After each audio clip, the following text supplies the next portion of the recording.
Hello, hello. Good morning. It is Monday, August 11th. You are tuned in to the Ted Manila Information Show. I'm Manila Chan. That over there is not Ted Rall. That is Scott Stantis in for our Ted Rall. Scott, of course, friend of the show, Ted's bestie. Scott is the cartoonist for the Chicago Tribune, creator of the comic strip Prickly City. He's a contributor to Center Clip, the winner of the Sigma Delta Chi Journalism Award. And of course, he co-hosts another podcast with Ted called DMZ America. So he is in for Ted today because as we just learned, Ted might be running away from being eaten by a bear right now in the woods in Montana. Yeah, apparently we just learned from our wonderful producer that Ted has taken a little side trip to a cabin in the middle of nowhere, Montana. And as our producer said, the slogan of Montana, which I didn't know, is this. This would be interesting to know if this is on the license plate. Is Montana will kill you. But Ted he was offered firearms, and I'm not a big fan of firearms. But if I'm going into the middle of nowhere, Montana, I will take the firearm. And I mean, it's not just middle of nowhere. Ted is apparently going to like the backwoods, like Ted Kaczynski style. Like, forget Ted Rall. This is like Ted Kaczynski style woods. Like, and Ted is going there unarmed, probably with just his iPad and an Apple Pencil to sketch things. Like, no, I don't. We'll have to get a full report. Is this some kind of convergence, some kind of conversion of Ted? Is he going to come back as a monk? He's going to come back with a big beard, like Ted. I can see wearing some kind of beaver skin hat and his hair is going to be all matted and weird. We're just not going to see Ted for like weeks. He's going to disappear, and he'll come back with a manifesto, though. I think so. That'll be his new book. But seriously, let's let the Montanan, the producer up here, to explain where it is Ted went and why it's stupid to be there without firearms. Yeah, I strongly recommended that he take some of my guns, and for whatever reason he opted against it. Maybe he's going to use his superior kung fu or jiu-jitsu to go and wrestle the bears. He'll reason with brain it. Power. Yes, he will. But if he does go out, though, I have to make sure that everyone knows that he was fighting 4 bears, and he beat 3 of them. The 4th one's one that got him. Yeah, so that's just going to be how we're just going to make this thing roll. But seriously, Robbie, just name a couple of things that could happen to Ted in the backwoods of Montana. Well, with you could literally, die. I mean, what kind of things could kill you? I think is the question. What can kill you in Montana? Bears, obviously. Yeah, so bears, mountain lions, those are a thing here. Ticks. You have snakes? Not where he is. It's too cold. Oh, yeah, now it's too cold? Oh, yeah. No, where he is, but because those snakes, no, they can't really hop in an Uber and then go south. When winter gets here, because if you're not from here, I mean, summer really only lasts about 5 weeks, honestly, and then you have winter. So that's Montana. So you have first winter, then you have real winter, then you have the third winter, then you have Indian summer that typically happens somewhere in March. Then you have winter again till May. That's Montana. So Ted's alone. We just want to be clear. Ted's alone in some cabin somewhere deep in the forest. I don't know if he's in a cabin. You said he rented a cabin during our phone call during the pre-show. You said he's in a cabin. I'm assuming he has a cabin. Maybe he has a tent. You're assuming.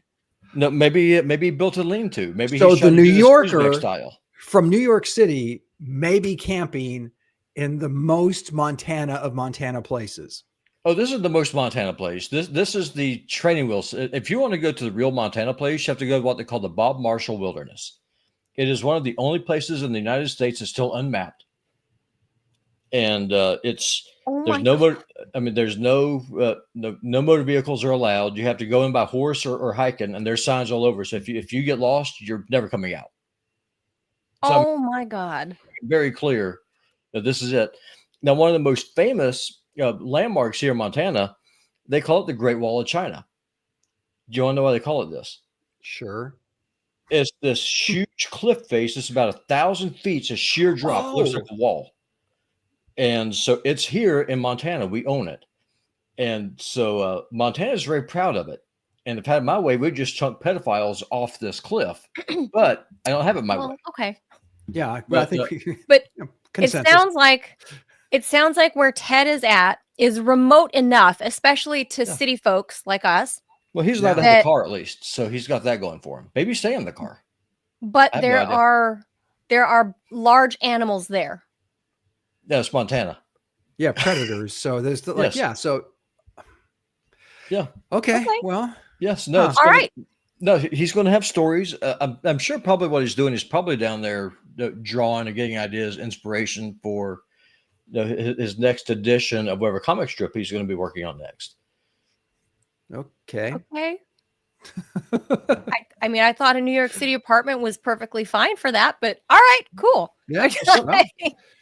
Well, I mean, Scott, I mean, you're an artist. Don't you sometimes have to go and you just kind of reset your moves and just go see God's creation and see just what it is that you can do to kind of just freshen things up a little bit? Yeah, but I'm also a great believer in, the first things we did, we climbed out of the trees, we came down the plains of Africa. And the first thing we did is like, you know what? Sleeping on the ground outside sucks. So let's try sleeping in caves. Oh, wait, this isn't a whole lot better. Let's put down some hay or something and make mattresses and beds. And then God made hotels. No. That's right. That's pretty much the summary of Genesis. That's kind of what happened. No, in all seriousness, I'm sure that the man's staying in a cabin where he is. It's very remote, but it is where he is. It used to be a dude ranch that died, so there are there are cabins and things. Okay, and there used to be a lot of logging down there. The tree huggers killed that. So, but the buildings are still there. So I'm sure that he has a filter. Let me ask you: is Montana getting screwed over? I mean, and by the way, Manila and I are both native Californios. But are Californians moving to Montana in droves and driving you absolutely batshit crazy? Oh, they're driving us out. I mean, they're driving. Ted has got stories. Says when he came here, he was just like, Robbie, I wasn't sure, but now that he's actually seen it, he's the complaints that I've had. He said, you're 100% right, because we paid New York City prices for everything without the New York City wages. Wow. Really? Yeah. Ted said that. Yeah, and it's killing small towns all over Montana. People can't afford to live here anymore. They're People are getting priced out of housing. No, they're trying to turn Montana into one great big retirement home. The problem is, I don't know who the hell they're going to have to run the retirement home when there's no workers here anymore. Yeah. Well, the Idaho. Same thing in Idaho. I mean, Arizona, obviously it happened a long time ago. Oregon is experiencing the same thing. And now obviously it's just going to expand further out. So Montana is squarely in the crosshairs. Yep. And so is, I think New Mexico is going to be the next state that's going to be booming from Californians going, wait a minute, we voted for all these tax increases and now we have to pay them? Yeah. True. Yeah. What kind of idiot voted for these? Oh, wait, it was us. Right. Yeah, don't go away because I know that we're kind of going over. But I told Ted when he got his rental, said, do not get one with California plates. He's like, well, why? I said, because the people here will run you off the road. They will put you in the ditch. They hate Californians. They hate you with a burning hatred. Do not get California plates on your car because you see it all the time. They will run you off the road. So you told him get a rental that has a different state plate. Yes. Or preferably Montana plates, or if you got to have something one from the south. Do not get California plates because they will run you off the road. Like you said, I know we're running over, but do Montana plates are they still cut in the shape of the state of Montana? Because they used to be, and it was awesome. Now they're just rectangular and they're blue and kind of pukey. Thanks a lot, Obama. Yeah, that's no fun. All right. Well, hopefully Ted survives, and there's a good reason that Montanans carry firearms and have gun racks on their trucks because bears and moose really actually wander around where people are. No, I offered him my rifle and my pistol. It's like, if you're going where you're going, you need to take this. I gotta be honest, not a huge fan of, like I said, firearms just sort of, pardon me, scare me, but I'm really good with them. And I would have taken you up on the pistol at least. What kind of pistol was it? A Jericho 941, 40 calibers, a 40 caliber Desert Eagle that has so an effective range of 100 yards. That put down something big, or at least they'd go, ouch. Yeah. And I gave them think twice about eating you. Yeah, and I gave them the option of 2 different rifles. One's a Mosin Nagant, which is an old bolt action rifle, has a bullet about yay long. Wow. You see here. 7.62 by 54R. I actually what's the range on that? It has an effective range of 2 miles. Wow. No, you don't have a Sharps, do you? Because my brother was on the California shooting team. Believe it or not, when they still allowed people to have guns there, and so he had a Sharps and was. I mean, the distances, the competitions were crazy, and God, he was good, but I was better than him. It drove him absolutely nuts. Yeah, but no, for them, that Turkish Olympic shooter, that like middle-aged guy that came out with like no protection, no ear covers, just came out and was like pew pew pew pew pew, and he just won everything, and he was like, reholster. I offered walked away chewing bubble gum. No, I offered him that old bolt-action rifle or an SKS, which is a semi-automatic precursor to the AK-47, uses the same kind of bullet. Yeah, I think a guy who's not used to firearms, a pistol would be better. If you're in the, like I said, if you're in the, well, okay. Well, if you're hiking, weight matters, right? But moral of the story is Russian guns work really good here because Montana is a lot like Siberia, especially in the winter. It's just you got to have something that's reliable. Jeez Louise. All right. So that's the update with Ted. No one's heard from him for hours. So all right. Thanks for that, Robbie. All right. So make sure you guys tune in tomorrow to see if we hear back from Ted. Oh, is Ted going to be on tomorrow? No, just if there's an update, one of the 3 of us, I'm sure will have gotten proof of life from Ted. I hope. So why is this funny? I don't know, because he's a New Yorker out in the woods in Montana where large predatory animals are, and he's unarmed. I can just see him smacking a bear on the nose. I'm walking here. Quit it. But yeah, let's pray that he's all right. He'll be back. We'll know that he's fine tomorrow, and we'll let you know if Ted has survived out in the wilderness by himself for a day, where there are actual bears that will eat you, because it's Montana. It is not the Virginia hills, like the Great Smoky Mountains and, in North Carolina. It's not that. No, this is Montana. Yes. So, and Ted decided to go on an adventure by himself without the Montanan. Or the gun. So, okay, we'll let you know tomorrow if Ted survives. So on today's show, we'll obviously be talking about, speaking of the wilderness, we'll be talking about Alaska, obviously, where the Putin-Trump meeting is taking place this Friday. Zelensky threatening to be a party crasher. The White House says, maybe, but I feel like this dance is for Trump and Putin. We'll discuss the details, or as much as we know right now anyway, and see if this 3-year-long war will come to a close maybe this weekend. That would be a good thing. Dying is not a good thing, and a lot of people are dying.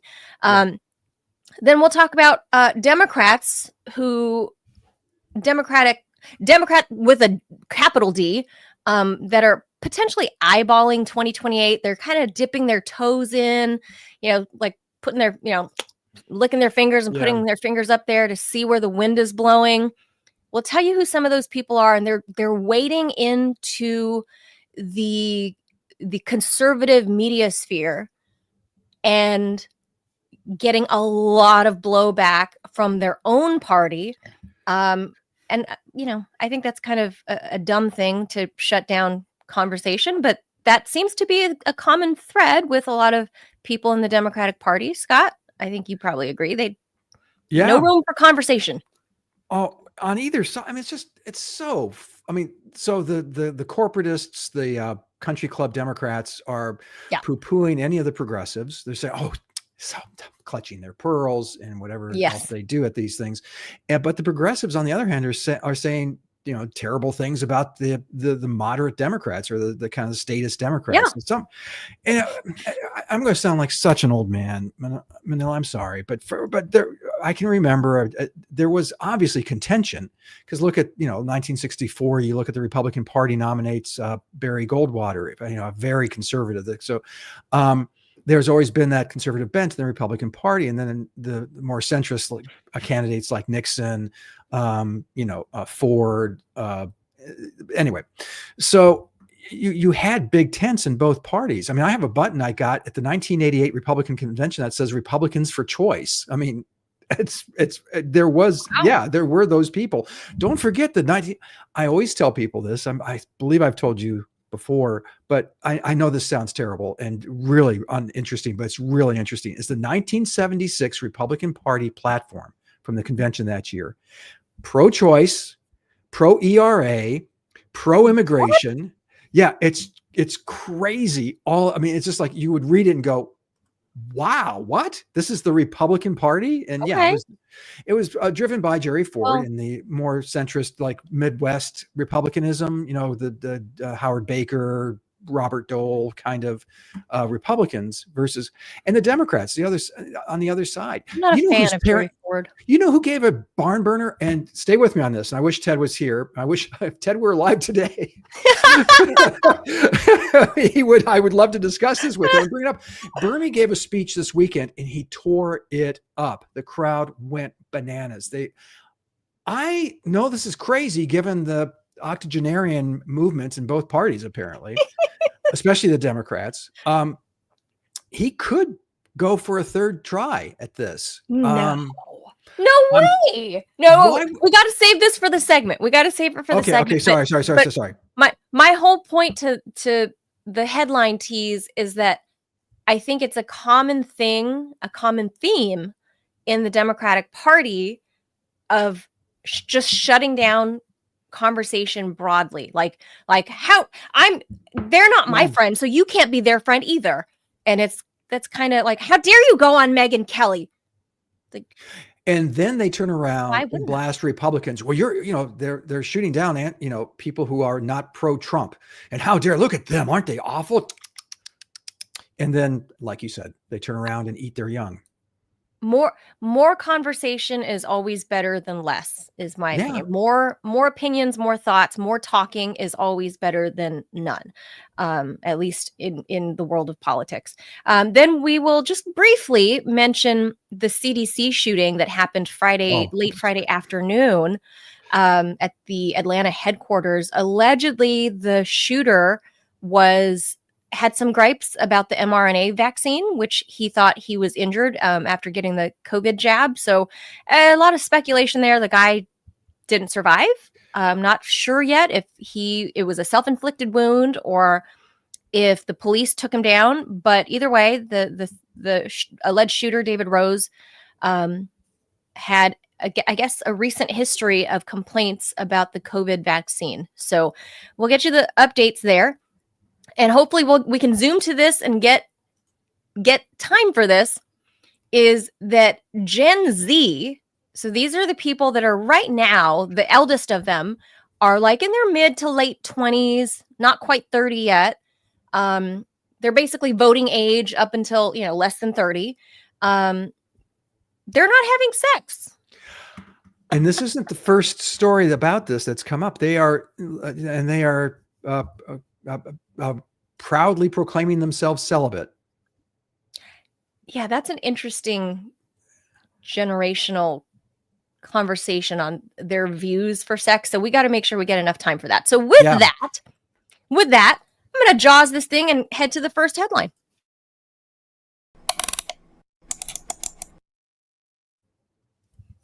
All right, first up, as we said, this vaunted, heavily anticipated, finally, the meeting between Vladimir Putin and Donald Trump. As we all recall, Scott, Donald Trump promised he would end the Ukraine war in 24 hours after taking office. Yeah. So that really didn't happen. That didn't happen. And we're now 7 months in, and there has been no advancement on peace. On Friday, Trump and Russian President Vladimir Putin are due to meet in Alaska. I don't know if it's in the wilderness. I don't know. Scott, I don't know. I don't know if there's like a Camp David type thing in Alaska. I'm not sure. You see Ted tromping by. Yeah, I don't know where exactly they're meeting, but I'm like, is it going to be a cabin? Is it going to like what? Yeah, Trump does not seem like the cabin guy, but that yeah, but I mean, I don't think we have Camp David, Alaska. Well, we have Alaska. So, they could certainly find a cabin somewhere. I suspect it's going to be, obviously indoors in someplace comfortable. I would hope so. So this marks the first time the U.S. and Russian leaders have met since 2021. Scheduling a face-to-face meeting suggests there will be some sort of bilateral deal that's done. Whether it will bring long-term peace, that's another story. For now, Zelensky is not officially invited, and the Ukrainian leader has made it clear that the purported basis of any U.S.-Russia deal, in which they would cede any eastern territory of Ukraine to Russia, is a non-starter for Kiev. European capitals are also siding with Zelensky. But if there is a U.S.-Russia deal in Alaska, which, by the way, the U.S. bought from Russia in 1867 for only just a steal of $7.2 million. Yeah. What would the Swords Folly do? It was called. Yeah. So what happens? I mean, this is one of those preposterous moments. I mean, I got to admit this. There's two big stories brewing right now. The other one is all these countries recognizing the state of Palestine, which makes me giggle because there's no state to recognize. It's preposterous. It's ridiculous. It's absurd. This is equally absurd because if you don't have all interested parties involved in the talks, then what the hell are you talking about? It would be we differ on this. Okay, good. Well, that's good. Let me just finish the thought that, okay, I have said before, and I'll say again, that the war is over. It is now a quagmire. It is the battle lines, the border has been established. What are we looking at? If you don't, ascend to cutting giving the eastern portions of Ukraine to Russia, then that's absurd too. It's over. That part of the Ukraine is gone. Ceding territory and by Zelensky saying we will cede no territory, that's absurd. You lost them. Okay, they're gone. Crimea, the same. That's been gone for quite some time. Now you can fight on, and loss of life, loss of property, loss of capital, time, and then 10 years from now they go to the peace table, and it's going to be the same result. So this may be where we can find some agreement. However, you still need to have Zelensky or a representative of the Ukrainian government, such as it is, to be there and say, yeah, we can agree to this, we can agree to that. Otherwise, Trump is already talking about, he's already cut some spending on Ukraine. He's talking about cutting it by 100%, and insisting that Europe step up, which they should, to underwrite that war. But I just don't see how I just don't see how it ends in the absurdity of that without having Zelensky there. I mean, so tell me how I'm wrong. Well, pause that thought. So on the European front, and I'll respond to this after JD Vance, but on the European front, this is what JD Vance said to Maria Bartiromo regarding U.S. funding and how he says the Europeans need to step up. To your point about weapons, what we said to the Europeans is simply, first of all, this is in your neck of the woods. This is in your back door. You guys have got to step up and take a bigger role in this thing. And if you care so much about this conflict, you should be willing to play a more direct and a more substantial way in funding this war yourself. I think the president, and I certainly think that America, we're done with the funding of the Ukraine war business. We want to bring about a peaceful settlement to this thing. We want to stop the killing. But Americans, I think, are sick of continuing to send their money, their tax dollars to this particular conflict. But if the Europeans want to step up and actually buy the weapons from American producers, we're okay with that, but we're not going to fund it ourselves anymore. Okay, so what the vice president said there is basically, we ain't footing the bill anymore. If the Euros want to continue this this war effort and back Zelensky, then they can just buy our crap and they can do with it what they will. They can give it to Zelensky. Yeah. They can give it to warlords in South Sudan, whatever. Doesn't matter. Like, that's not our business. But like, once you buy it, it's yours, right? So that's what Zelensky is saying. Or excuse me, JD Vance is saying. Zelensky is saying, hey, what about me? Me, as he always does. Me. When he's had many one-on-one FaceTimes with all of these different world leaders, he's had several one-on-ones with Donald Trump. Where in all that time was Vladimir Putin? He was never invited. It was never a trilateral talk. So to me, this is a long-awaited private one-on-one. This needs to remain one-on-one with the two big boys who are actually in control of the war. I mean, let's face it. One, Zelensky's term as president ended last May, and he punted by saying, oh, I'm going to put in martial law. We're not going to have elections, when the United States has, no matter what wars we've been in, we've continually had U.S. elections. Including a civil all war. Of them.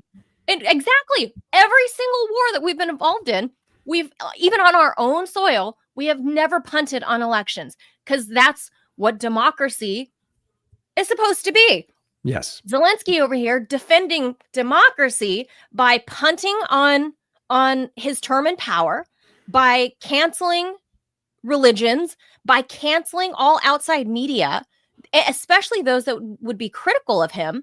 This is the supposed defender of Western democracy who has probably more frequent flyer miles than anybody else in the entire planet by now, because he goes around panhandling to any leader in any world, anybody that proclaims that, you know, they could be, you know, the chief penguin on the McDonald Islands, and he's going to be over there trying to panhandle for money there too, and trying to probably solicit for some penguins to join the fight in Ukraine. So this guy, that would be a really adorable fight.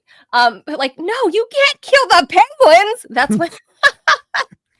But I'm really sick and tired of this guy. We've had nothing but our American media flooding our airwaves with this grifter here, who should no longer be in power, who obviously is a sock puppet leader that is just doing whatever it is, the bidding that the European Union wants, whatever, you know, the lady boss of the European Commission, Ursula von der Leyen, wants, whatever, or in this case, it's Donald Trump, but whatever the United States wanted, which was a proxy war against Russia to begin with. And then, you know, this kind of ties exactly into the conversation we were having about the Democrats trying to say, no more talking, no conversations. You can't hear the other side. How dare you? That's what this guy has done for 3 years. The reason Ted and I are unemployed is because the American media and security apparatus has said, you cannot hear from the other side. You can't hear from not only Vladimir Putin, but you can't hear from anybody that even takes a paycheck from any company that might be based in Moscow. You're not allowed to hear any of that. The kibosh has been set. And now this guy has the nerve, after he's had multiple meetings with Donald Trump, this guy has the nerve to say, but me, invite me. I want to come. No. Sit down, Zelensky. Wait your turn. You've had plenty of times to dance with Donald Trump. Now let the real big boys have a real discussion, because whatever he says, do you really think Donald Trump is actually gonna give it any weight? There's any value to what Zelensky has to say? I mean, we're talking about Donald Trump here, Scott.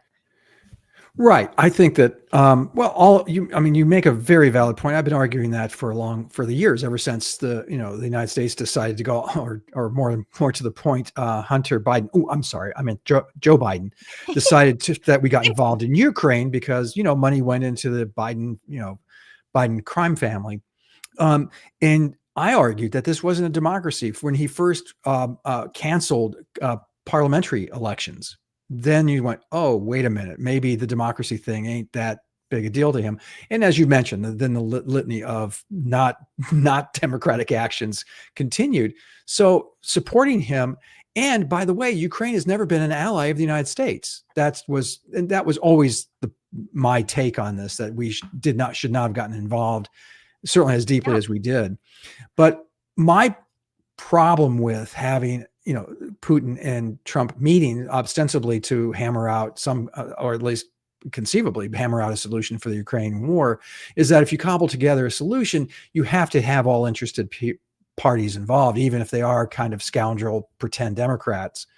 And that's where my concern with this meeting, you can come out and have the bilateral thing and they sign the big book and Trump has the magic marker and all that. Where they're going with this, I mean, hopefully he could hammer out some kind of solution, but Putin seems this is the only solution we'll accept, and it's the one that we all knew would happen. Cede the territory, have a DMZ between Ukraine and Russia. Ukraine agrees not to join NATO for 10 years. There's a non-aggression pact. Yeah. Well, it just seems so ridiculous. I mean, I always thought Russia should join the EU, and but that's another issue for another discussion. But the EU's fine. I mean, Vladimir Putin has always said, like, go ahead, join the EU. I don't care. He doesn't care about that because it's not a war pact like NATO is. Yeah. And I can tell you, talking to friends in Lithuania, they're concerned with that. If this is the solution, then Putin is going to look at the Baltics next, because he's going to view the West as very weak. In that, will they come and all three of the Baltic states, Lithuania, Latvia, and Estonia, are part of NATO. But I know they're very, very, very nervous there, and I think they have a right to be. So, it's going to be interesting to see what comes out. I mean, Donald Trump wants the Nobel Prize so badly that God knows what he's going to do. I know. I wonder if he'll frame it in gold and put it in the French whorehouse. I mean, it'll definitely get like gold leaf on it, whatever, like. Oh my God. Have you seen the Oval Office lately? It looks like, I mean, I'm sorry. It looks like a French whorehouse. It's just, it's like grandma's Rococo. Yes. Or vomited but it's fine. Like, okay, whatever. Like some say Versailles. I say it's Versace, but okay, that's fine. To each his own. Sure. Whatever, tastes one has. I'm fine. Go for it. Like I don't have a problem with people's living their best lives and decorating the way they want. Like how this, it is our room, but it is our house, by the way. I just. And I mean, that's what they call the U.S. Capitol too. But, but then Nancy Pelosi put up guardrails all around the whole entire thing and didn't let people in during COVID because we're the plebes. But you're right. At any rate, the unsullied. This whole thing with this guy, honestly, a lot of my rage just comes from being so tired of seeing this guy's face everywhere, seeing this guy come to Washington, D.C., when Nancy Pelosi still held the gavel, and she's over there spewing Slava Ukraini and unfurling a foreign flag on the floor. Like that to me was like so un-American and so undignified of the third highest office, the third person in line to become president, for her to do that and then have everybody else fall in line and Slava Ukraini. Like, no, that's unacceptable to me. And this guy, for whatever reason, he just, after a while, I'm just so sick and tired of this guy. They need to have real elections, get a real leader in there where the people of Ukraine still support, because this guy has lost, I think he's like at 30% approval rating. He is kidnapping old men and little boys now, boys that aren't even old enough to drive cars and men that are old enough to seek retirement. He's kidnapping them off the street. This war is unwinnable. We knew that from the jump. And he is putting all these people's lives on the line, decimating the male population, there's nothing left but like, old babushkas and women in Ukraine. Like that's really, I mean, it's horrible. Like I feel for those people. I see all these videos of these people being kidnapped from pizza parlors and nightclubs. I mean, there they are cutting a rug, and then suddenly like some goons put a sack over your head and take you. Like that's not how a so-called Western democracy should be run. This guy is certainly not the standard bearer of what we should think of as a Western democracy. So that illusion, I think, has been laid to rest now that Biden is out of office, and Trump let this guy, kind of show his ass when he came to the White House last time. And JD Vance, he and JD Vance sparred, and then he got booted out before he could even get lunch. And that's what he deserved. And I think now it's time for the big boys to talk. Those are the real people in charge of the war. This guy is just the middleman project manager. He's not really the owner of any of this. So I'm just tired of this guy, Scott. Anybody but him, just done. I'm just so done with this guy.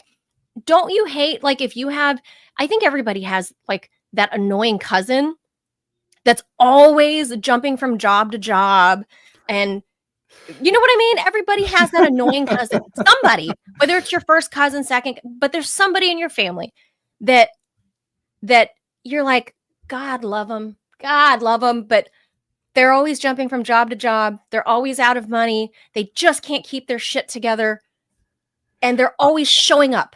Yeah, I have a relative who likes to talk about all of his rich friends, even though he's sleeping on a floor somewhere. And couch surfing. Yeah, talks about how he's so beloved and so sought after, and you're just going, really? Because listen, but Zelensky's the guy we got. I mean, we had, in Cuba, we had Castro. We didn't talk to him. And Yasser Arafat, when he was in charge of the PLO, the Palestinian Liberation Organization, that's who you had to talk to. That's the game. And that right now the game is Zelensky. And so we'll see what comes out of this weekend. Maybe they'll figure it out. Maybe the two big brained people will figure it out. Last thing I'll say, and we'll move on, is what I know from having worked for the Russians, the Russians. And obviously it's not as sexy as people try to have done write-ups about me to, try to paint me as some like Russian asset or something. I wish it was that I was that cool. I wish I was like some secret agent. You have that femme fatale thing going. I got to admit, you could do that. You pull that off. Really, I was really not that interesting, but having worked with many Russians, I know how the culture works and how they operate.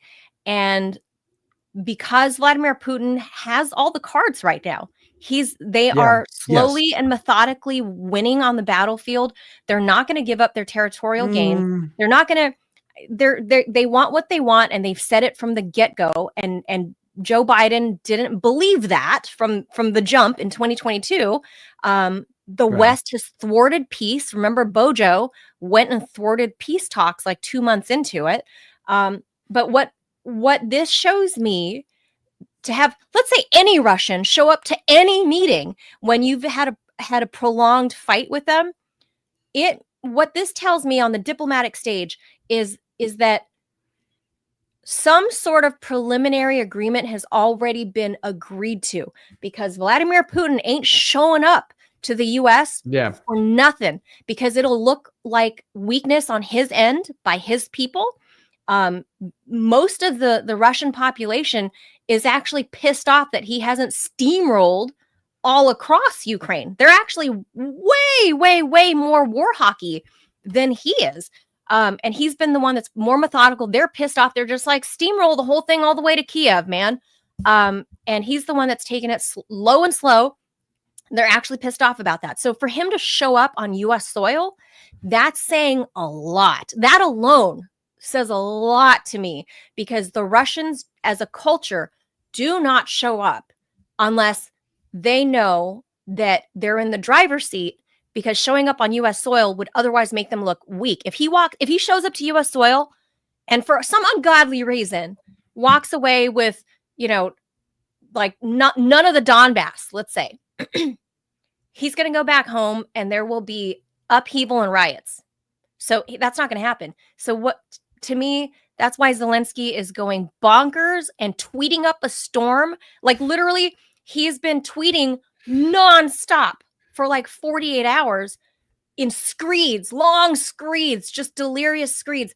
It's because he knows that as well, is that Putin isn't coming here to concede. And it means something has already been agreed upon. It's a cultural thing. Like he would not show up here unless he already had preliminary deals hashed out. Okay. We have a commercial or something coming up, don't we? Oh, we do. We do. Is that right, Robbie? Thumbs up. Yeah. Yeah, we do. All right. Go ahead and put that up. Go ahead and put that up. I guess I have to do a sponsor. Yay. I don't know who that is today. Yeah. Yay, of course. But I wonder who it is today. It's like every show we get like sponsorship roulette. We're like, we don't know who it is. So I never know. One time we got a medical thing last week. Like we had just talked about, I don't know what. Oh, this time it's a word from our actual sponsor, Rumble itself. All right. So I guess we're ready for that. All right. So you've probably noticed Rumble is growing fast and it's not slowing down. They're building a real alternative to big tech that puts creators first and actually protects free speech. And now there's Rumble Premium, an easy way to upgrade your experience. With Premium, you get ad-free viewing across the platform. No pre-rolls, no interruptions, just the content you came for. Plus, Premium members unlock exclusive content like bonus videos, behind-the-scenes drops, and more from your favorite creators. Right now, Rumble is offering $10 off your annual membership or subscription. Just go to rumble.com/premium and use the promo code STUDIO at checkout. That's rumble.com/premium, promo code STUDIO. No ads, more freedom, and content you actually care about. So that's the deal. I'm for that. I'm all for that. A premium member. I'm all for all of that language. All right. So on to our next topic. Let me get that pulled up real quick here. Democrats marching into the future, looking forward to 2028. Who will be the nominees? So many names. So there are, but we don't know any. Like, oh God, she's back. These faces.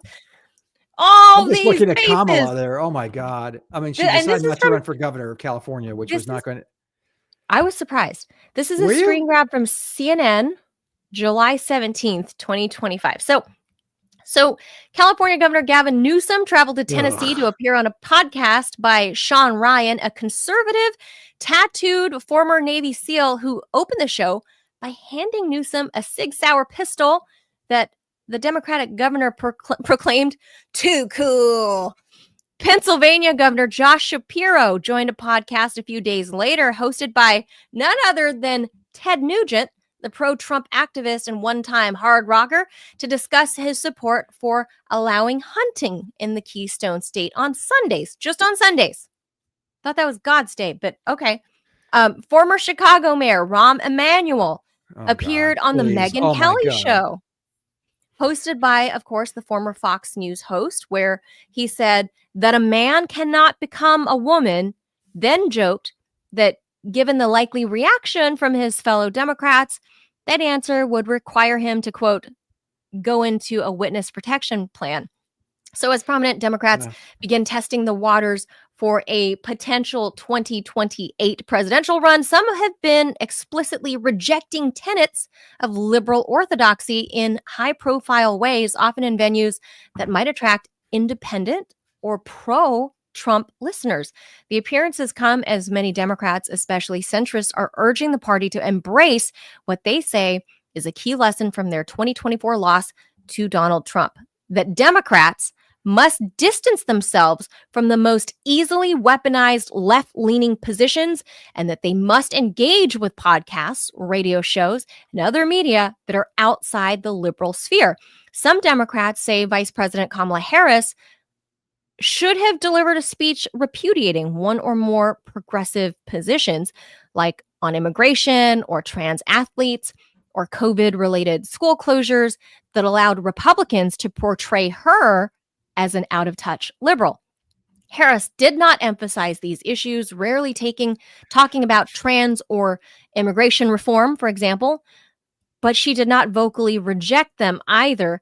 Recent polls suggest that Democrats' problems go way far beyond messaging. A Wall Street Journal poll in late July showed that the party's image is at its lowest in more than 30 years, with 63% of voters holding unfavorable views of the party and seeing Republicans as better at handling most issues that decide elections. Democrats are still struggling with how to reverse that trend and what mix of new policies and different messaging would be most effective. With the next election more than 3 years away, it's way too early. Obviously, I'm going to skip all that because that's just Senator Ruben Gallego, Democrat from Arizona, startled many Democrats in January by co-sponsoring the Laken-Riley Act, a law deplored by liberals that requires federal agents to detain migrants charged with crimes like theft and shoplifting.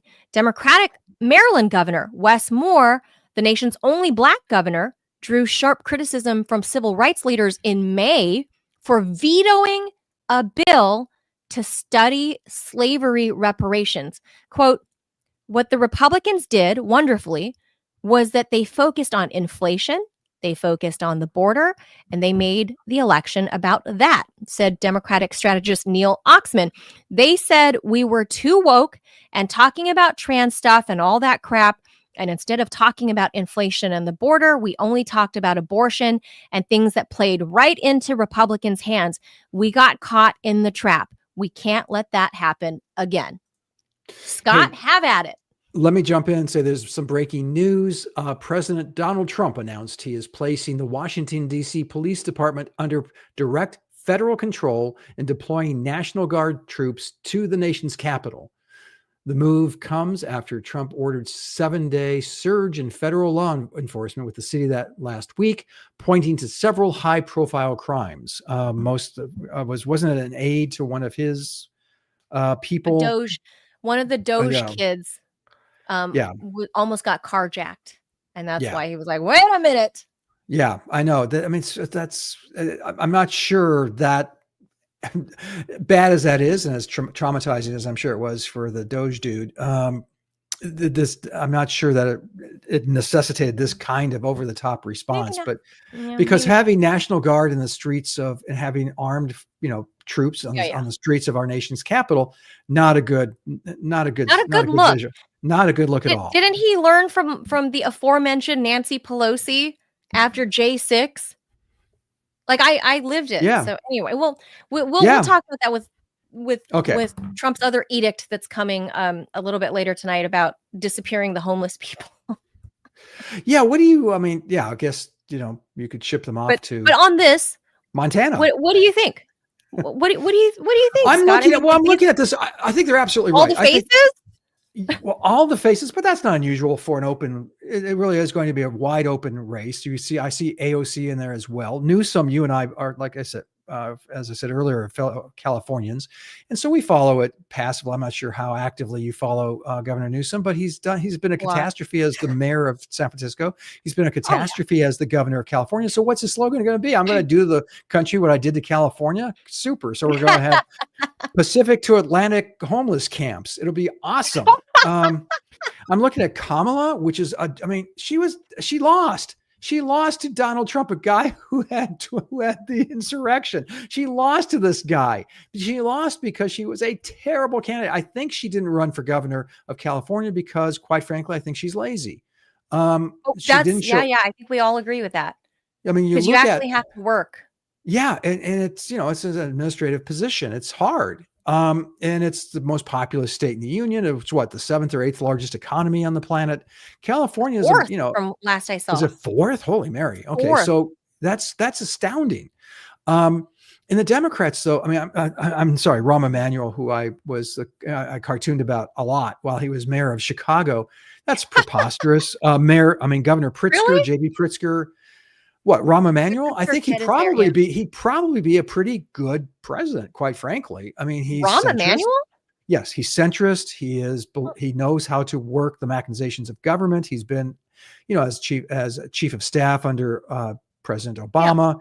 He knows how things work and how to make them work. So it wouldn't be a bad choice. He'd be the first Jewish president, if that He happens. would be. J.B. Pritzker, another a Jewish person running, the governor of Illinois, who I also cartoon about, who's also a catastrophe.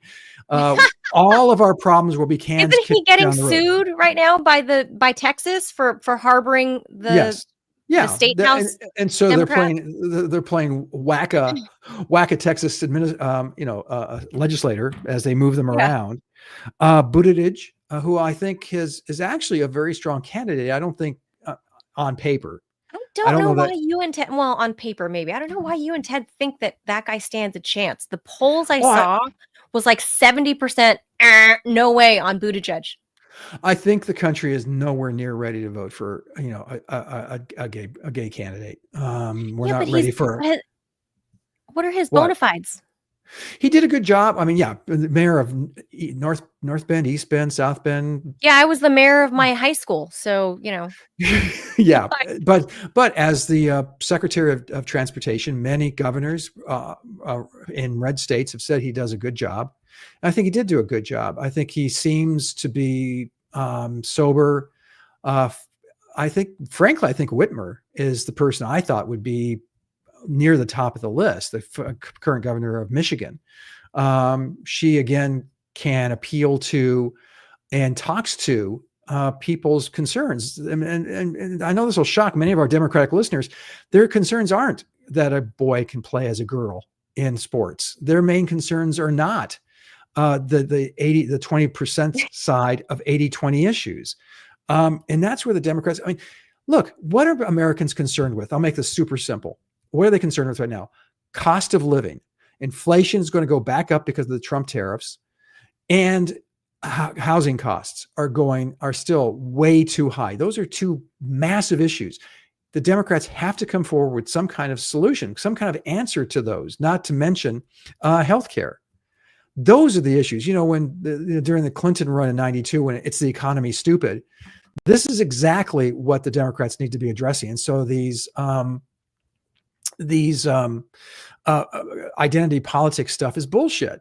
Just bullshit. And people, and you can't win on that. You can't eat identity.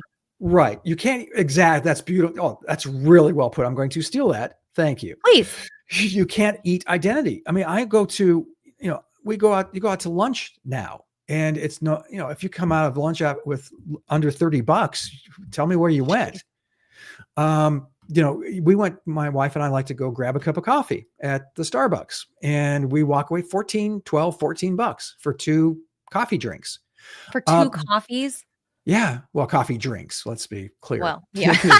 Yeah. We're one of those, the two pump with the W and the almond milk. Yeah, we're one of those. My point is, everything, that's what they have to talk about. And that's where the Republicans are very vulnerable, is on economic issues right now. And the Democrats are like, we're going to tax you till you bleed. All of these governors who are running, Pritzker, Newsom, Whitmer less so, but they're all like, we're going to tax you until you can't walk anymore. And it's like, that's not what people want to hear, especially the underemployed. And let's look at that. The employment numbers. I mean, Trump can fire as many people as he wants. The employment numbers are what they are. And in many hurting communities, unemployment is still a real issue, and underemployment, more to the point, is the issue. Now, how do they address it? Is raising the minimum wage, is that a winning argument for them? I don't know.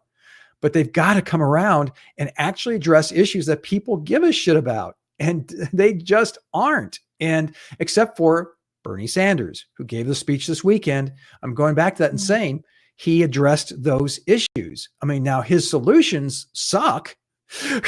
I totally disagree with them, coming from the political position, I subscribe to, which is a libertarian conservative. But at least he addresses it. He goes to the American people and say, listen, I mean, a famous former president, I feel your pain. That's You've got one of the viewers on Rumble actually said that. Adrian said, "What happened to all the Southern Democrats?" Which I think he's implying is, those moderates that are yeah, not. I mean, I guess yeah, they all. I don't know if they just aged out and retired, or yes, they're yeah, just not there.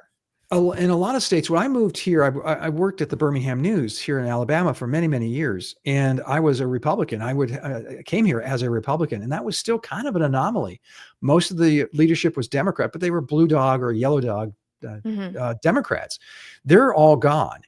Here in Alabama, for instance, in the state legislature, in both the House and the Senate, there is one white Democrat. One. So here in the South, the parties are divided along racial lines, which I hate, in large part. So to answer your question, they've retired or died. There are no, and Bernie's hanging on in there, but Ray, our regular viewer, Ray C 2020 says Dems are done. Time to end it. Start a new party. Socialists hate the Democrats. They say it in their streaming events. So that wing is done with them. Yeah. I don't know if talk to Ted. I don't know. Well, if Ted were alive today, I know just keep saying that he would be. Maybe the bear that inhabits his spirit inhabits a particular bear. It'll be the first talking bear, cartooning talking bear. That'd be adorable. You see I kind of like that. Drawing. Yeah, that'd be adorable. I kind of like that. Like, all right, Ted.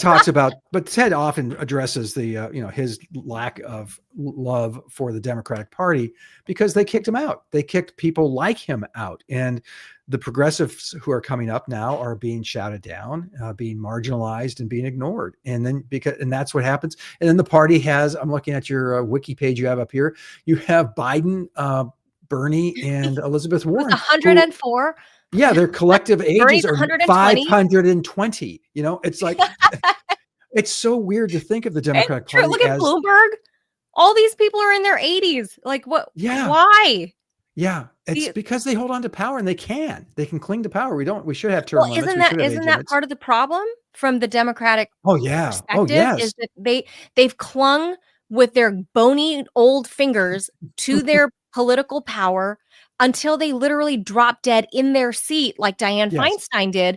And then they've never allowed time to, there's no proper way to say it, so I'm just going to say it. They've never allowed for proper grooming of the next stable of youngsters to come up and take the helm. And I'll tell you why. And I think I figured it out. Why would they cling to power? Is power, and I have to admit, it's intoxicating, man.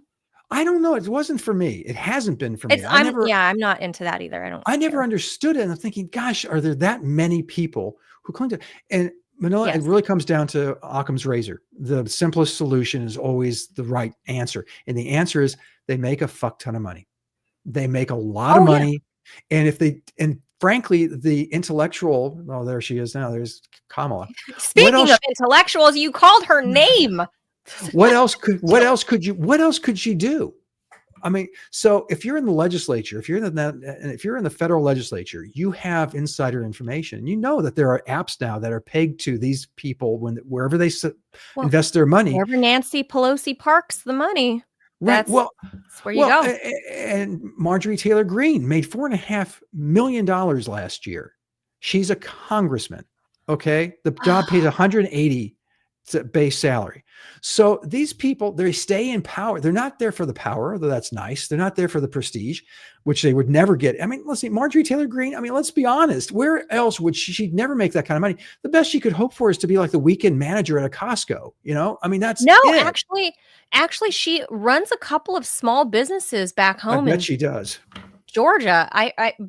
That's how she was active, like as a PTA mom or something, and then she became like kind of a local, outspoken person in city council, and then kind of worked her way up in local state politics because her people actually really like her, and she's a small business owner. And I guess she's been fairly successful. I was going to say she did really well last year. $4.5 million for someone who small businesses in rural Georgia. Yeah, I don't know much about her businesses, but that's how she. My point is that she wasn't poor to begin with, though. Okay, but she wasn't this love kind of rich, and they're staying No, because they can be this kind of rich. And I mean, Nancy Pelosi is obviously at the top of that list, but Dianne Feinstein, look at the mansions. All of them have mansions. All of them. I mean, Yeah. how does a guy who, like Joe Biden's been in public life for 40 plus years, and yet he has not one kids, but 2 mansions. One of them, this gorgeous, I mean, talk about gorgeous place right on the ocean with a swimming right pool on the and- beach in Delaware. Not bad, Well, Joe. that's where his old classic vet was stored, and in the glove box were all of those documents, classified documents.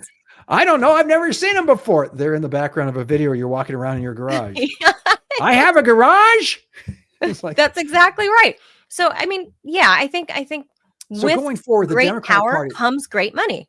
Yeah, well, that's the point. And that's the point. And that's why they cling so hard. And so you're not going to, why would they, you're not going to pry them out of office because they make this kind of money.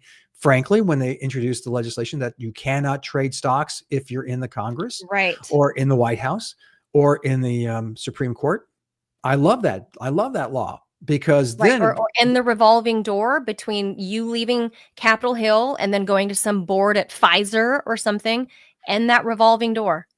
yeah, like Abraham Lincoln, you're a high profile guy in our community, you serve. And so they sent him to Congress. That was how he served. And obviously ran for US Senate a few years later, but they always came, there were some who were career Congress people, but for the most part, you went for 2 terms tops, and then you came home. And, Yeah. now, I mean, how many, I don't know the answer to this question, but how many of these people have been in Congress so long? What's the average now? And so the Democratic Party, who's going to be the nominee? If you had to, let's put cards on the table, 2020, it's 2028. The Democrats are meeting in Sheboygan, let's say, because why not? I've been saying it. Governor Newsom. You really think so? I don't think he's going to win, but I think he'll get the party nod. Yeah, Trump kind of alluded to already, we're only 6 months into this term, it's hilarious. Yeah, I know, but he's already alluded to who he would see as the Republican nominees in 28. And he said Vance and, Vance and, who's the weenie from Florida? Secretary of State. Ew. Rubio. Yeah, Ew. that's the ticket. That's the ticket he'd see. Ew. Oh, no. Well, I think Vance and Rubio?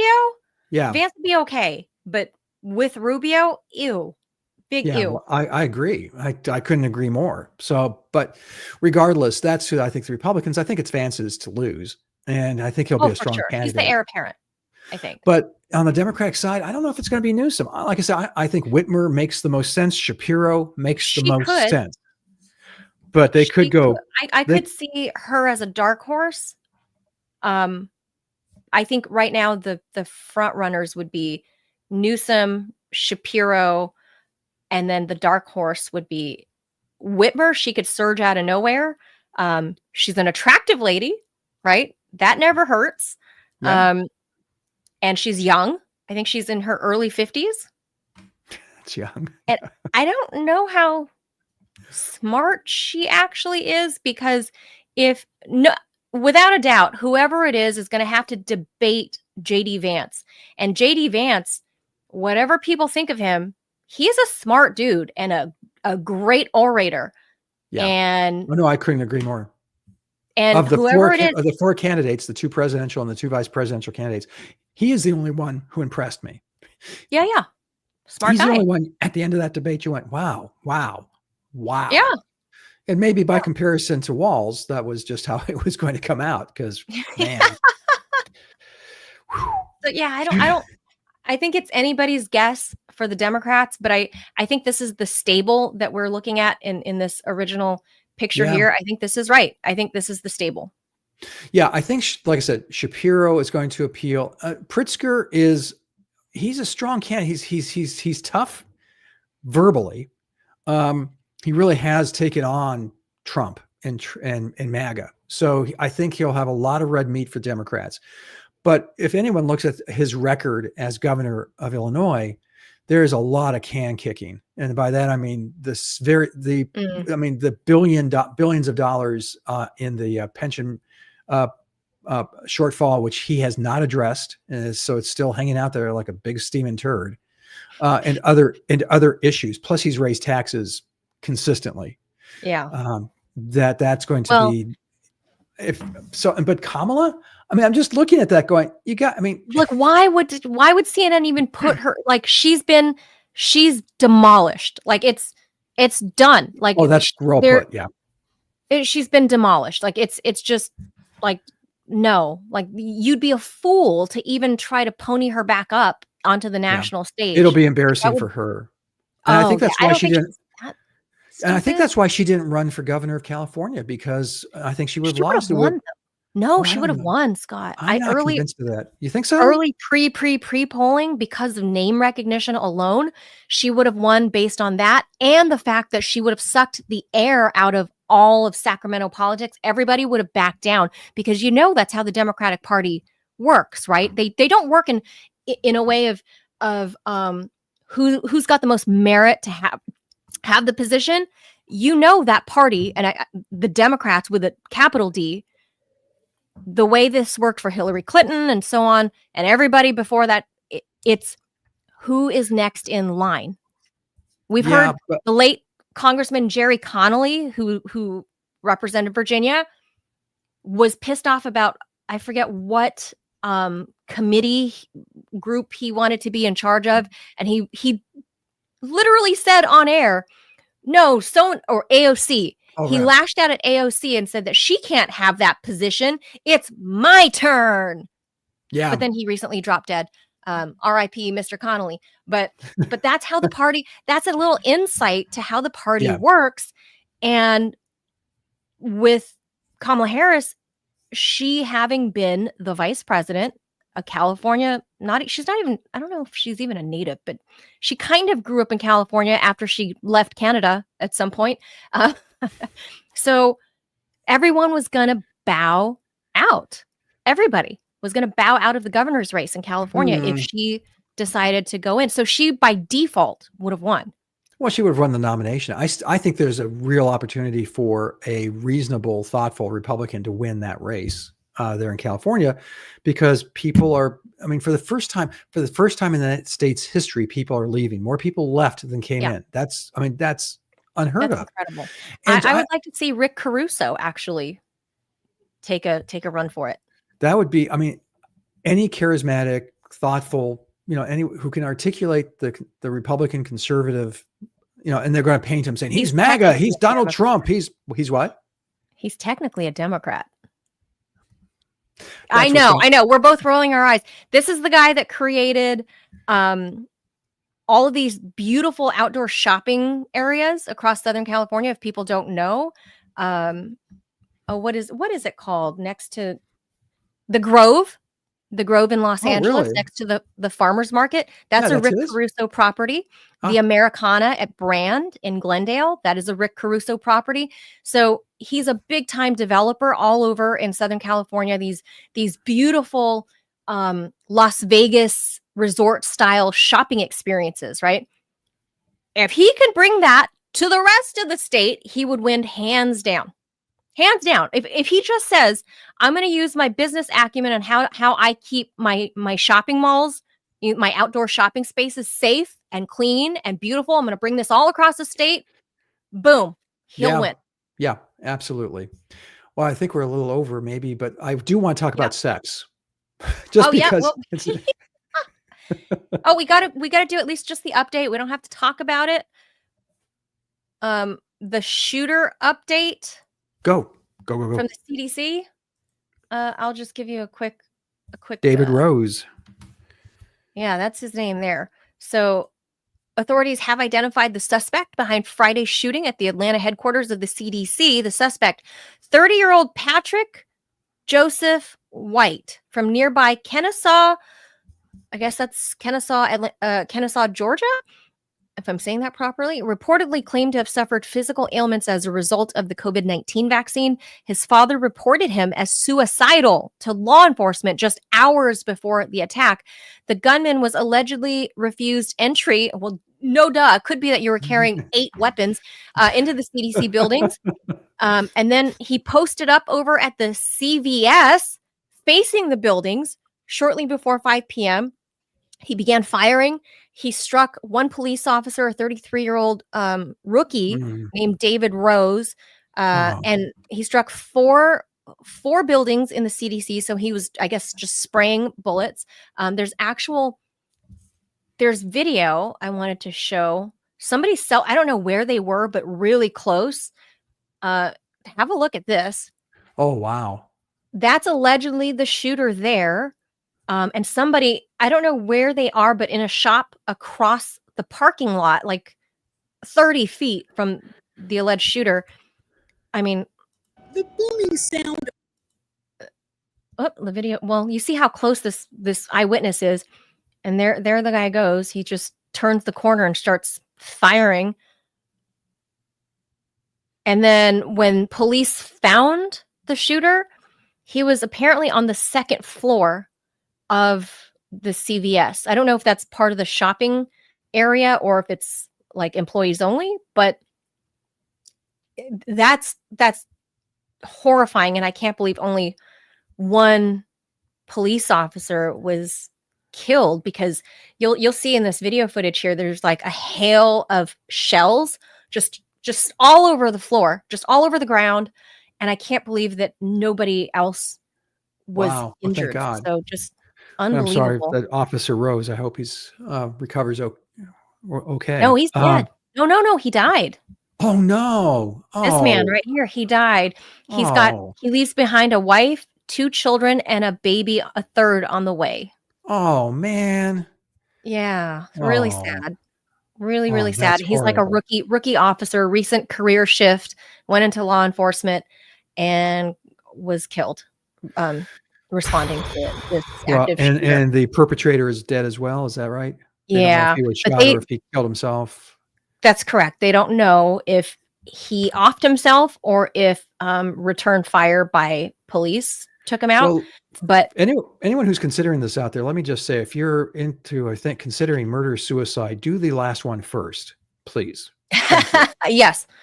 Yeah, make it easier for the rest of us. But look, he ran inside. Can you imagine you're at CVS and this dude, you're just picking up your prescription? Like, look at this hail of bullet. Look at this. Oh my God, you're just there. I'm sorry. I'm just thinking you go to the CVS. Yeah, I just got to get my foot cream. I'll be back in out in a second. Be right back. I'm just gonna go get, some cotton swabs for my ears. I'll be right back. What the hell? And dude comes running in with like 8 different firearms on him. They found him with like 6 still loaded weapons. So he was planning a massive thing. Yeah.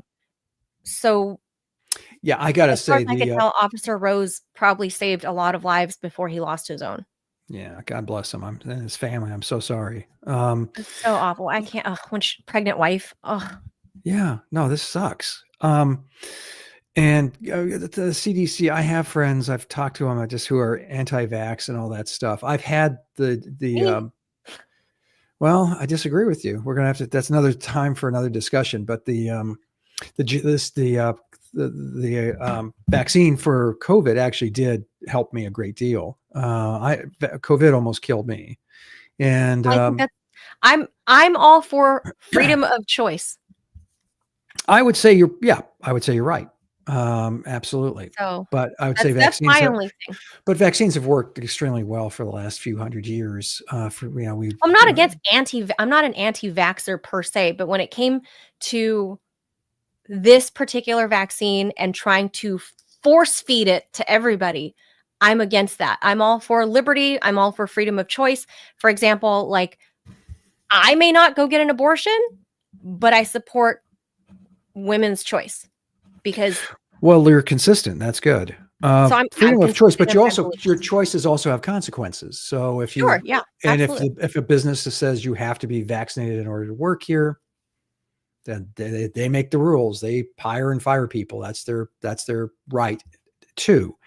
But yeah, this guy. That part, I would argue that would be like saying, Manila, unless you show me your damn pap smear test from last year, you're fired. I would say, fuck you. That's my body. It's none of your business. Well, I think the employer has to prove applicability, if that's a word. It is now. I just made one up. Look at me. But that's how I view it. Is my personal health choices. Like, for all anyone knows, I could be walking around with a virulent strain of, I don't know, some kind of STD. But that's none of my employer's business, right? Like, I'm not going around right. Unless you're a sex worker.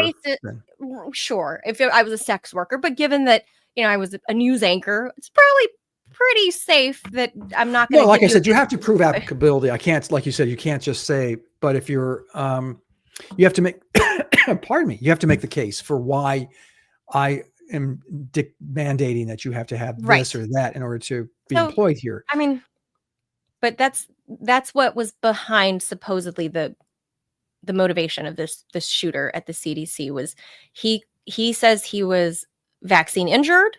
There's a lot of, I'm still into those debates now. I'm just all for freedom of choice and liberty and having everybody have dominion over their own bodies. That's all. And I don't think government should tell us what to do with our bodies. Fair enough. Okay. That's all. Robbie's telling us to move on. We're way yes, over. we got to move on. Okay. Into last thing, into sex. this, into it's not even just anybody's sex. It's the Gen Zers in particular, specific to them, because Scott, I mean, I think it's safe to say all the generations before Z were really pro-sex. Yeah, they were very sex forward. And by the way, the way I looked up what constitutes a Gen Zer, and if you were born between 1996 and 2009, you are a Gen Zer, roughly. Those are the years. So when were you born? Me. Oh gosh, thank you. I'm an Xer. I'm the Okay. last of I'm the last. I am the last of the Jimmy Carter babies. Well, yeah, Jimmy Carter made people pretty damn randy. That's for sure. Considering he was like a hardcore Christian pastor and like married to his high school sweetheart, But one he did lust lady. in his heart, if you remember the Playboy interview. No. Yeah, no, don't you? Yes, well, obviously you don't remember because you weren't born. Yeah, he was in a Playboy interview, which was a thing back then, and he said that adultery is not just physical adultery, but also lusting in your heart, and he has lusted after women in his heart. So yeah, that it was kind of a weird moment. Yeah, well, there you are. Apparently Gen Zers don't even do that now. Apparently they are now proudly proclaiming celibacy, not having sex. They don't like the sex, the apps, the hookup apps and all that. They're done with them. Damn it. They're done with them. And that's just weird. I have to believe that part of that, I think there's a lot of moving parts to this, and we'll cover it. I'll try and say it very quickly. I agree. I think there's a couple of things. First of all, expectations, like, and this comes with porn being friggin' everywhere and so easily available that, you see this and you see, if you watch the films and see all that stuff and you're thinking this is what sex should be. And you go and you hook up with somebody you've just met. I have to preface all this by saying I was pretty much born married, just to be clear. Where Ginny and I are coming up on 44 years in October. Wow. So you were you guys were child bride and groom.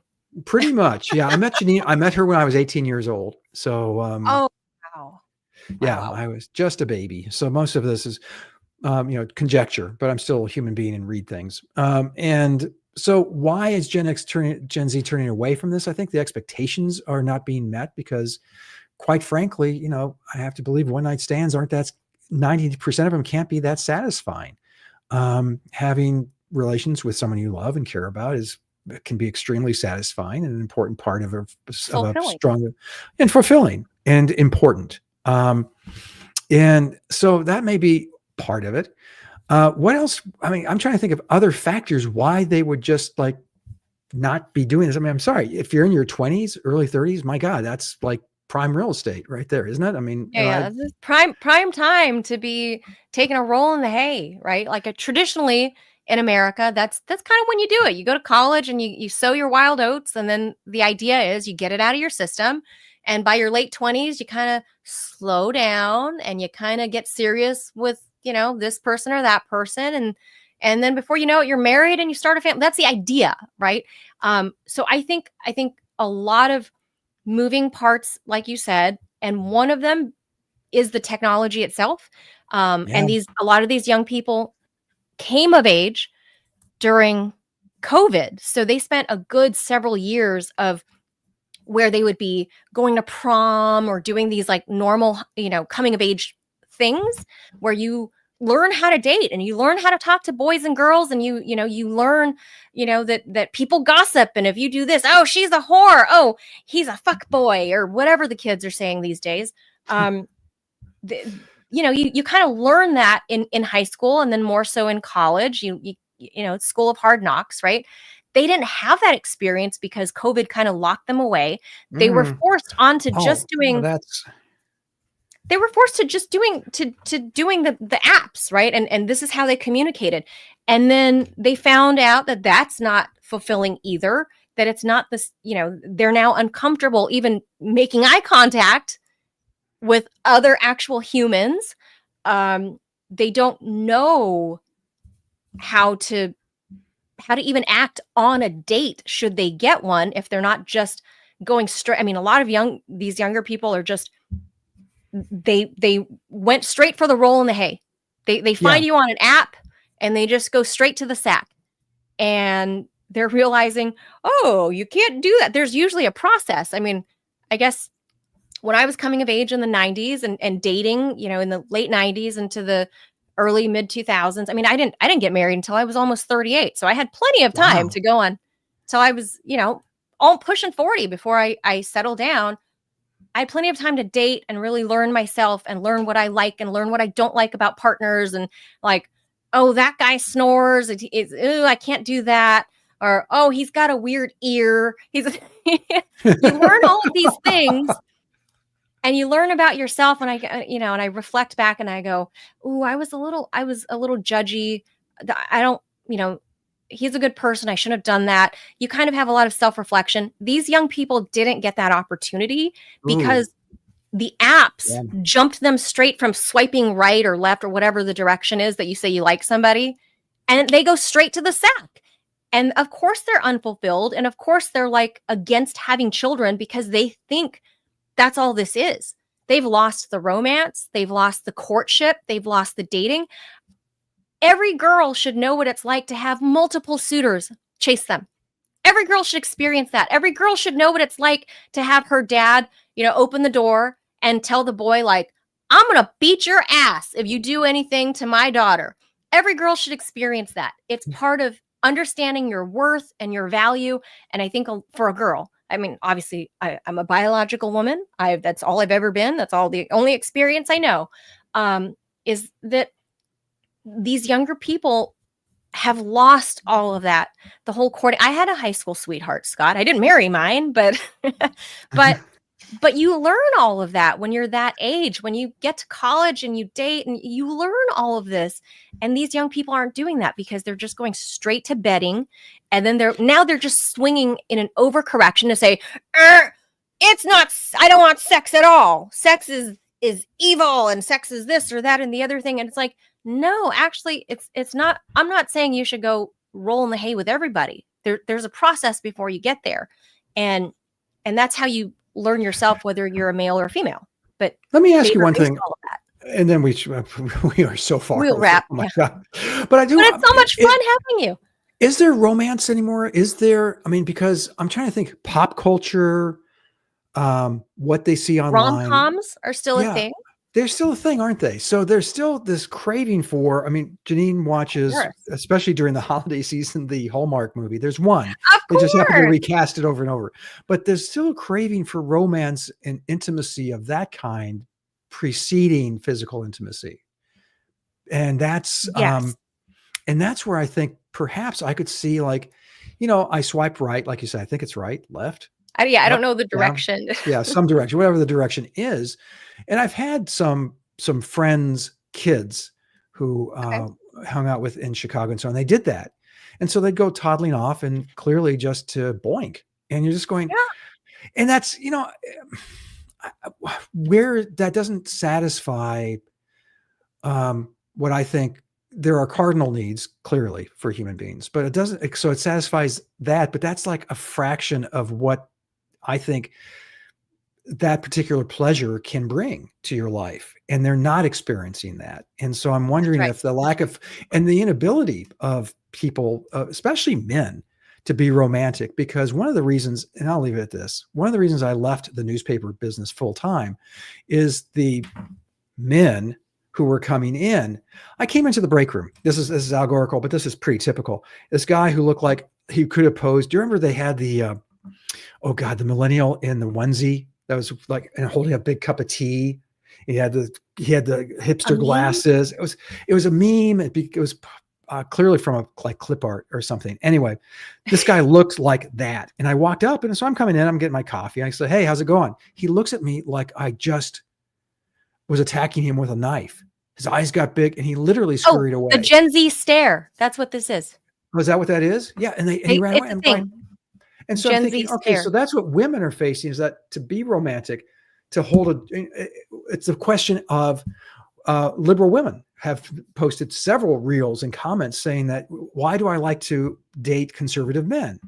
Because they hold the door, because they treat you with respect and decorum, because they'll take you out to dinner and they'll pick up the tab. All of this, can be negotiated. All of this can be, you could view it as misogynist. You could view it as sexist, perhaps. But I'm thinking, I hold the door for my wife, and I hold the door for my friends, my particularly female friends. But it's something nice. It's just like helping someone out of a car, especially if you have a low car, and it's hard for someone in a dress to get out of. I had a Porsche for a while, so I just give you off your hand. Yeah, I keep thinking it wasn't a midlife crisis, but I think it was a midlife crisis. Anyway, long story short, where is all the romance gone? And that may be a big part of the dissatisfaction with sex from Gen Z, because I think that's right. And I'm really just repeating what you just said, actually, is hopscotching all the parts that made the dance, if you will, enticing, even titillating. And then, then consummation. But you kind of you skip over the fun parts and the good parts and the parts that make you feel good. Those are the parts that are fulfilling to the human soul. And now they're saying it must be just the sex, that we got to get rid of the sex. No, because you guys have gone from A to Z and have left out every other letter in the alphabet. So now you're crossing out Z too. So now you're just going to sit there by your lonesome. Are you either diddling yourself? Is that what we're going to turn into, like Japan, where it's like a culture of shame, that shame of your body, shame of, and then what comes from that, Scott? Yeah. All the weird animals, or, stuffed animal porn and sex with weird, furries and whatever, because that's what happens in a culture of repression. So it's kind of like this overcorrection, and I hope these young people figure it out. Like the youngest of the Z's are about to start college, this batch of them. And I hope that they figure it out, because humanity literally depends on it. Our country, we are very short of babies in this country. We're short of babies. It will be population collapse forthcoming. Scott, you'll get there just a little bit before me, you and Ted, but already there. There's going to be no money left. There's going to be no money left in Medicare, and no young people who want to take care of you. And then certainly by the time I'm there, 10, 15 years later, I'm there, and there's going to be zero Medicare, zero young people to nurse me in my nursing home. So we always have the Ted method. Just go out in the wilderness of Montana and let nature take care of you. Just do that. We could do the old Eskimo thing, and just place grandma outside. We used to do, but when Janine and I lived in Chicago, we'd walk back at night during the winter, and the Chicago River freezes over and obviously breaks up and stuff. And we'd stop on the bridge and look at the river and the city and all that stuff. So which ice floe do you think the kids would pay for? I'm thinking the small one over there. We would literally pick our ice floe and to say bye. Adios. With that, that's how we're going to say adios. It's always Okay. a blast having you, Scott. I'm so grateful that you were able to Yeah, carve me out some of your too. day to talk about this wild stuff, and especially this last topic. Like, I think this could be a whole show topic in and of Yeah, itself. absolutely. And I think Ted would love this conversation. If Ted survives, maybe we should do a pre-tape. If That'd he's be not fun. eaten by a bear or run over Yes. by a moose, Or kidnapped by beavers. Yeah. or something carried downriver by the beavers. I mean, he's a city guy. Let's be honest. Let's be honest. I know. It's just like, okay, this can't end well, but maybe it will. Like, he's an Upper West Side city boy. Come on. He wears Ted? skinny jeans. You can't run He fast from a does. He bear wears- wearing skinny jeans. He does. Oh, Stop, he's you so got proud.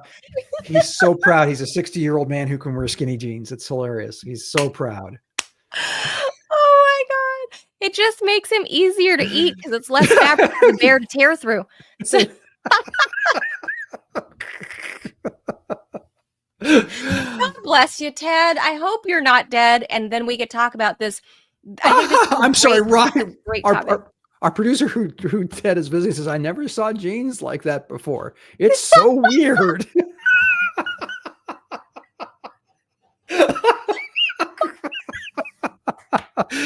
Yeah, Skinny jeans aren't a thing in Montana. It's a thing. it is not.